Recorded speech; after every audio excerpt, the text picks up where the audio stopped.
Hi, so this is chess part 3, I think. It's funny, I've got so many ideas in my head, but it is so hot here, I'm just melting. And also some of this involves looking at dates and my head just goes, no, thank you.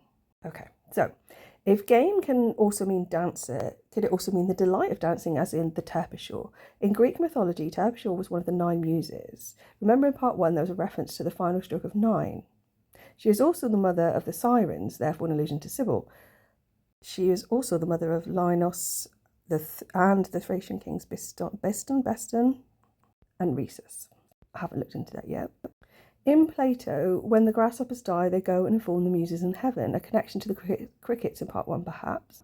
She is usually depicted sitting, holding a lyre. In Pindar, she is noted to sing a lamentation song, perhaps a tenuous connection to the use of lamentations in Ash Wednesday. In Cosme Tura's painting The Muse Terpsichore, she's depicted seated on a chair with a velvet green cloth, perhaps alluding to one of the meanings of burnish, to remove the velvet of stag horns. In the image 3 naked cherubs, I think they are, dance at her feet. She has a belt round her waist, perhaps indicating pregnancy, but also an astrological connection to Orion, maybe. There's a connection with dancers and the Elliot family, as in the Elliots of Port Elliot. I need to find a connection between the two families, Somerset and Elliot. Harriet Craggs married Richard Elliot on the 10th of March 1726 at Lincoln's Inn. She was only 13. She was the illegitimate daughter of the Right Honourable James Craggs and Hester Santlaw, her married name was Booth, who had been unable to marry because of differences between their social status. She was a dancer, one of the first to perform the Harlequin role, and Richard's father was William.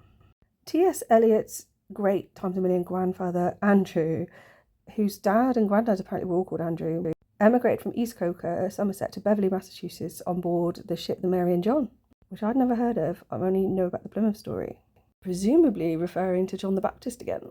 He's a busy chap. He was even on the wall at the in the round room of the Port Elliot house, which I went to see today. Lenkovich painted a huge mural, and he depicted himself as John the Baptist inside a mirror, and then in another mirror he's drinking out of a cup, next to which there's a plate. That has nothing to do with this, but I'm waffling.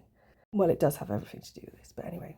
So Andrew was born on the 24th of April 1627 in East Coker. He married Grace Woodier and then a Mary Vivian, and he was a juror at the Salem witch trials. I think that's where they tried to work out which was the best witch.